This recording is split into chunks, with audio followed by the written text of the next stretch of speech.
मनोहरपुर गांव में रानी नाम की एक लड़की रहती थी। रानी बहुत ही नेक और दयालु लड़की थी। वो हमेशा दूसरों की मदद किया करती थी, लेकिन रानी दिखने में ज्यादा खूबसूरत नहीं थी। उसका रंग सांवला था। रानी जब बहुत छोटी थी तभी उसकी माँ का देहांत हो गया था। रानी की माँ फूल बेचा करती थी और उसी से उसके घर का गुजारा चलता था। लेकिन एक शाम एक कार एक्सीडेंट में उसकी माँ का भी देहांत हो जाता है और वो हमेशा के लिए इस दुनिया से चली जाती है। माँ की मृत्यु के बाद रानी बिल्कुल अनाथ हो जाती है। अब रानी अपना गुजारा करने के लिए दूसरों के घरों में नौकरानी का काम करने लगती है। जहाँ रानी काम करती थी वहाँ कुसुम नाम की एक लड़की रहती थी। कुसुम बहुत ही बदतमीज और घमंडी लड़की थी। वह रानी को बहुत परेशान किया करती थी। पता नहीं माँ ने कहां से इस काली बंदरिया को काम पर रख लिया है। मुझे कैसे भी करके इस काली बंदरिया को इस घर से निकालना है। मैं ऐसा क्या करूं कि ये काली बंदरिया हमेशा के लिए मेरे घर से चली जाए। मुझे कुछ सोचना पड़ेगा। कुसुम अपने माँ के पैसे लेकर चुपके से रानी के बैग में डाल देती है। अब आएगा असली मजा। अब देखती हूँ ये काली बंदरिया कैसे हमारे यहाँ काम करती है। इधर रानी अपने काम में लगी हुई थी। थोड़ी ही देर में कुसुम की माँ वहाँ पर आती है और कुसुम से बोलती है, अरे कुसुम बेटा, तुमने मेरी अलमारी खोली थी क्या? नहीं माँ, मैं तो कब से अपने कमरे में बैठकर पढ़ाई कर रही हूँ। लेकिन माँ, क्या हुआ? आप इतनी परेशान क्यों हैं? बेटी, मेरी अलमारी में से कुछ पैसे गायब हैं। मुझे तो समझ में ही नहीं आ रहा कि आखिर मैंने ये पैसे कहाँ रख दिए। मुझे तो नहीं पता माँ, घर में सुबह से कोई आया भी नहीं है। मुझे लगता है हमें एक बार इस नौकरानी के बैग को चेक कर लेना चाहिए, क्योंकि सुबह मैंने इसे आपके कमरे की सफाई करते हुए देखा था। अरे वो नौकरानी, वो तो बहुत शरीफ और भोली है बेचारी। वो ऐसा काम नहीं कर सकती। माँ, आप बहुत भोली हो। आपको नहीं पता, ये शरीफ दिखने वाले लोग सबसे ज्यादा खतरनाक होते हैं। एक मिनट, मैं उसका बैग चेक करती हूँ। ये देखो माँ, इसमें तो बहुत सारे पैसे हैं। मैंने पहले ही कहा था ना, हमें इन गरीब लोगों पर कभी यकीन नहीं करना चाहिए। कुसुम की माँ गुस्से से रानी को बुलाती है और उसे जोरदार थप्पड़ जड़ देती है। अरे चोर, हमने तुझ पर तरस खाकर अपने यहाँ तुझे काम दिया, अपनी बेटी की तरह तुझे समझी, और तू मेरे ही घर में चोरी कर रही है। अरे तुझे कुछ चाहिए ही था तो तू मुझसे मांग लेती। ये घिनौनी हरकत करने की क्या जरूरत थी? अब निकल जाओ मेरे घर से और दोबारा कभी अपनी शक्ल मत दिखाना। नहीं मालकिन, मैंने आपके पैसे नहीं चुराए। मालकिन, मेरा यकीन कीजिए, मुझे इसके बारे में कुछ नहीं पता कि ये पैसे कैसे मेरे बैग में आ गए। मैंने कुछ नहीं किया मालकिन। अच्छा, जब तुमने पैसे नहीं चुराए तो ये पैसे तेरे बैग में क्या खुद चल कर आ गए? झूठी कही की, तुझे सुनाई नहीं दिया? माँ ने क्या कहा? हमारे घर से निकल जा, वरना मैं अभी पुलिस को बुला लूंगी। रानी रोते रोते वहाँ से दूर नदी के किनारे चली जाती है और वहीं नदी के किनारे बैठकर खूब रोती है। माँ, पिताजी, आप तो जानती है ना, आपकी बेटी ने चोरी नहीं की, लेकिन फिर भी इन लोगों ने मुझे चोर बोलकर घर से निकाल दिया। माँ, आप लोग कहाँ हैं? आप लोग क्यों मुझे इस दुनिया में अकेला छोड़कर चले गए? मेरा इस दुनिया में कोई नहीं है। अब मैं कहाँ जाऊंगी, क्या करूंगी? मुझे भी अपने पास बुला लीजिए ना माँ। मैं अब इस जालिम दुनिया में और नहीं जीना चाहती। मैं अभी इस नदी में कूदकर अपनी जान देने जा रही हूँ। मैं आपके पास आ रही हूँ माँ। तभी रानी की माँ की आत्मा वहाँ प्रकट होती है। रुक जाओ रानी बेटी, तुम तो मेरी बहादुर बेटी हो ना। तुम कब से ऐसे मुसीबतों से घबराने लगी? माँ, अब मेरे जीने की हिम्मत नहीं रही। कल तक तो लोग मुझे काली बंदरिया कहकर चिढ़ाते थे, अब से वो मुझे चोर भी कहने लगे हैं। और मेरे पास कोई काम नहीं है, न ही मेरे पास खाने को पैसे हैं। माँ, हम आप ही बताओ मैं क्या करूं माँ। मेरी प्यारी बेटी, ये लो, ये दो घास और पत्तों की जादुई लिपस्टिक है। इसमें से घास वाली लिपस्टिक भलाई की है, जो सिर्फ तुम्हारे साथ अच्छा करेगी, तुम्हारी सारी इच्छाओं को पूरा भी करेगी। और ये पत्तों वाली लिपस्टिक, ये लिपस्टिक बुराई की है, जो तुम्हें हर मुसीबत से बचाएगी। अब तुम खुशी खुशी घर जाओ। आज के बाद सभी तुम्हारी प्रशंसा करेंगे और कोई भी तुम्हारा मजाक नहीं उड़ाएगा बेटी। इतना बोलकर रानी की माँ की आत्मा वहाँ से गायब हो जाती है। रानी खुशी खुशी उस लिपस्टिक को अपने साथ घर ले आती है। रानी जैसे ही घास की लिपस्टिक को अपने होठों पर लगाती है, लिपस्टिक लगाते ही रानी बहुत ही सुंदर हो जाती है। रानी अपने आप को जब आईने में देखती है तो बहुत खुश होती है। रानी को बहुत भूख लगी थी और वो बोलती है, काश मेरे सामने खाने की बहुत सारी चीजें होती। रानी के इतना कहते ही उसके सामने टेबल पर तरह तरह के खाने की चीजें आ जाती है। जिसके बाद रानी फिर कहती है, काश मेरा घर और बड़ा हो जाता। इतना कहते ही रानी का बहुत ही सुंदर और बड़ा घर बनकर तैयार हो जाता है। ये देखकर रानी बहुत खुश हो जाती है। रानी के पास अब किसी भी चीज की कोई कमी नहीं होती है। रानी अपने साथ साथ बाहर जाकर सभी गरीबों की खूब मदद करने लगती है। जिसको जिस भी चीज की जरूरत होती, रानी अपनी जादुई लिपस्टिक से वो लाकर उसे दे देती। इस तरह गांव में सभी लोग रानी की खूब इज्जत करने लगते हैं। सभी लोग रानी की खूब प्रशंसा करते हैं और उसे अपना मसीहा की तरह मानने लगते हैं। ये सब जब कुसुम को पता चलता है तो वो रानी से बहुत जलने लगती है और सोचती है, अरे कल तक तो ये मेरे घर पर नौकरानी थी, इसके पास तो खाने तक के पैसे नहीं थे। आज एकदम से ये महारानी इतनी अमीर कैसे हो गई? शायद इसके हाथ कोई खजाना लगा है। मुझे कैसे भी करके पता करना होगा, आखिर इसके पास इतना सब आया कैसे। ये सोचकर कुसुम रानी का पीछा करती है। घर आ जाने के बाद रानी जादुई घास की लिपस्टिक लगाकर उससे अपने लिए एक नया लहंगा मांगती है और जादू से उसके पास एक नया लहंगा आ जाता है। वहीं कुसुम ये सब छुपकर देख रही होती है और वह सब समझ जाती है। अच्छा, तो ये सब इस जादुई घास की लिपस्टिक का कमाल है। अब तो ये जादुई लिपस्टिक इस भिखारिन के पास नहीं बल्कि मेरे पास होना चाहिए। इस जादुई लिपस्टिक की असली जगह मेरे पास है। ऐसा सोचकर कुसुम चुपके से रानी के घर में घुस जाती है और उसका जादुई लिपस्टिक ढूंढने लगती है। तभी उसकी नजर पत्तों वाली दूसरी लिपस्टिक पर जाती है। पत्तों की लिपस्टिक लगाने से इंसान बदसूरत हो जाता है और वो जो भी मांगता है उसे उसका उल्टा ही मिलता है। लेकिन कुसुम को ये बात नहीं पता था, इसलिए वह उस पत्तों की जादुई लिपस्टिक को लेकर खुशी खुशी अपने घर आ जाती है। इसे लगाकर मैं भी बहुत अमीर हो जाऊंगी। कुसुम ने जैसे ही उस लिपस्टिक को होठों पर लगाया, वो बहुत ही बदसूरत हो गई। अरे ये क्या हो गया? मैं इतनी बदसूरत कैसे दिखने लगी? ये क्या हो गया? चलो कोई नहीं, मैं दोबारा कोशिश करती हूँ। इसके बाद कुसुम एक ही बार में लिपस्टिक से बहुत सारी चीजें मांगने लगती है। हे जादुई लिपस्टिक, मुझे बहुत सुंदर बना दो, मुझे दुनिया की सबसे अमीर लड़की बना दो और उस रानी की बच्ची को गरीब कर दो। और ये गांव के जो लोग उसकी तारीफ करते हैं ना, ये सब अब से मेरी तारीफ करने लगे। बस ऐसा कर दो। कुसुम ने जो कुछ भी मांगा, जादुई पत्तों की लिपस्टिक ने सब कुछ उसका उल्टा रानी को दिया। रानी और भी ज्यादा काली और बदसूरत दिखने लगी और उसके घर की सारी संपत्ति भी खत्म हो गई और वो दुनिया की सबसे गरीब लड़की बन गई और गांव के सभी लोग रानी की बुराई करने लगे। ये सब देखकर रानी बहुत घबरा गई।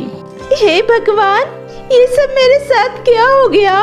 कुसुम रोते हुए रानी के पास गई। उसने रानी को सारी बातें बताई। कुसुम, मेरे पास मेरी जादुई लिपस्टिक तो है ही।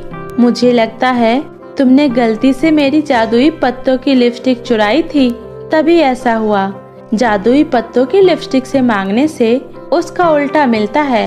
तुमने मेरे साथ अच्छा नहीं किया था, तुम्हें अब उसी की सजा मिली है। ऐसा मत कहो रानी, प्लीज मुझे माफ कर दो। मुझे अपनी गलती का एहसास हो गया है। अब से मैं कभी किसी के साथ ऐसा नहीं करूंगी। भगवान के लिए मुझे ठीक कर दो। उसके बाद रानी ने अपने होठों पर जादुई घास की लिपस्टिक को लगाती है और कहती है, ये जादुई घास की लिपस्टिक कुसुम को फिर से पहले के जैसा कर दो। रानी के इतना कहते ही कुसुम पहले की तरह हो जाती है और वह रानी को धन्यवाद कर खुशी खुशी अपने घर चली जाती है। कहानी महक नाम की एक अनाथ लड़की की है, जिसके माता पिता बचपन में ही गुजर गए थे। महक दिखने में बहुत ही ज्यादा काली थी, लेकिन वह दिल की बहुत ही अच्छी थी। महक अपनी चाची कौशल्या के साथ रहती थी, जिसकी खुद की भी एक बेटी थी, रूमी। रूमी दिखने में बहुत ही सुंदर थी, उसका रंग भी निखरा हुआ था, जिस वजह से रूमी को महक एक आंख भी नहीं भाती थी। वह हमेशा से ही अपनी माँ कौशल्या से उसकी शिकायत लगाकर उसे डांट सुनवाया करती थी। माँ, माँ, कहाँ हो तुम? ये देखो महक की बच्ची को, इसने आज फिर से मुझसे बिना पूछे मेरे कपड़े पहन लिए। इसी कपड़े को पहनकर आज मुझे कॉलेज जाना था, इसने मेरे कपड़े क्यों पहने? माँ, क्यों रे महक, तुझे मेरी बेटी के ही कपड़े मिलते हैं क्या? तू अपने कपड़े नहीं पहन सकती? चाची जी, मैंने आपसे कहा तो था, मेरे पास एक भी जोड़ी कपड़े नहीं हैं। जो भी थे वो अब हर जगह से फट चुके हैं। उन फटे हुए कपड़ों में कॉलेज के सारे बच्चे मेरा मजाक उड़ाते हैं, इसलिए मैंने आज कॉलेज जाने के लिए महक के कपड़े पहन लिए। महक के पास वैसे भी इतने सारे कपड़े हैं। मैंने तेरे इन सब चीजों का ठेका नहीं ले रखा है, समझी? तुम्हें इस घर में खाने को मिल रहा है, उसे ही गनीमत समझ। और आज के बाद से खबरदार, जो मेरी बेटी के कपड़े को हाथ भी लगाया तो, समझी? ठीक है चाची जी। इधर महक को माँ से डांट सुनाकर रूमी मन ही मन बहुत ही खुश होती है। वैसे भी ये काली कलूटी मेरे कपड़े पहनकर कोई जोकर से कम नहीं लग रही है, और तो इसका और ज्यादा मजाक बनेगा, जिससे मुझे और भी ज्यादा खुशी मिलेगी। इतना बोलकर रूमी कॉलेज के लिए निकल जाती है। इधर कौशल्या भी घर के कामों में लग जाती है। महक भी रोते हुए कॉलेज के लिए चली जाती है। शाम को महक के साथ उसका दोस्त दीपक भी उसके साथ घर आता है। अंदर आ जाओ दीपक, मैं तुम्हें अभी साइंस की नोटबुक देती हूँ। महक, मुझे मैथ का सेकंड चैप्टर का दूसरा क्वेश्चन भी समझ में नहीं आया था, तुझे समझ में आया था क्या? अरे बुद्धू, वो तो बहुत ही इजी है, ये देखो, आया समझ? अरे वाह महक, तू तो बहुत इंटेलिजेंट है। अच्छा, मैं अब चलता हूँ, बाय, कल कॉलेज में मिलते हैं। बाय दीपक। इधर दीपक को महक के साथ बात करता देख रूमी को बहुत ही गुस्सा आता है, क्योंकि रूमी को दीपक बहुत ही पसंद आ जाता है और वह मन ही मन उससे प्यार करने लगती है। दीपक के जाते ही रूमी महक के कमरे में आती है और बोलती है, अरे महक, ये लड़का कौन था जो तुम्हारे साथ आया था?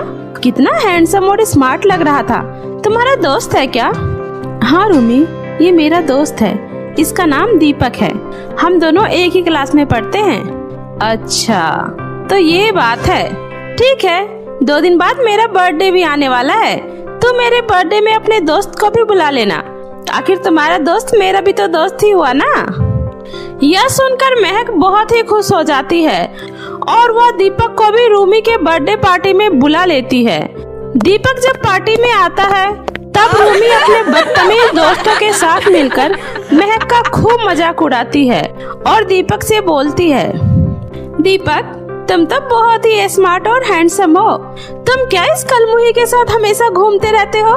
तुम्हारी तो मेरी तरह कोई सुंदर सी गर्लफ्रेंड होनी चाहिए, और एक तुम हो, इस काली घटा के पीछे पड़े हो, इससे लाख गुना ज्यादा सुंदर तो मैं हूँ।